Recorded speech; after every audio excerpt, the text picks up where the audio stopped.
Vyzkoušejte vejce Benedikt s holandskou omáčkou, anglickým muffinem v kombinaci se špekovým kořením. Na anglické muffiny smícháme mouku, cukr a špekové koření.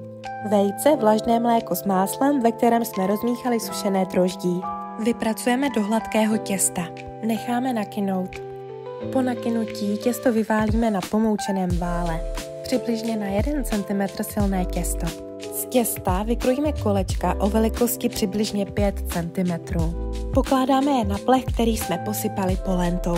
Opékáme je na pánvi z obou stran 8-10 minut z každé strany. Také si připravíme holandskou omáčku. Nad párou šleháme žloutky se špekovým kořením, citronovou šťávou, lžící vody a bylinkovou hořčicí. Jakmile žloutky zhoustnou a zesvětlají, začneme pomalu přidávat rozpuštěné máslo. Výsledkem je hladká emulze.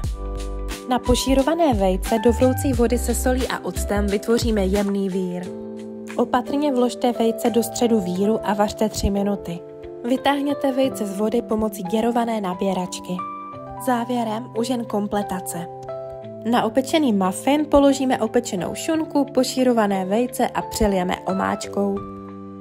Posypeme špekovým kořením a nasykanými bylinkami. U vajíčka by měl být bílek pevný, ale žloutek stále tekutý.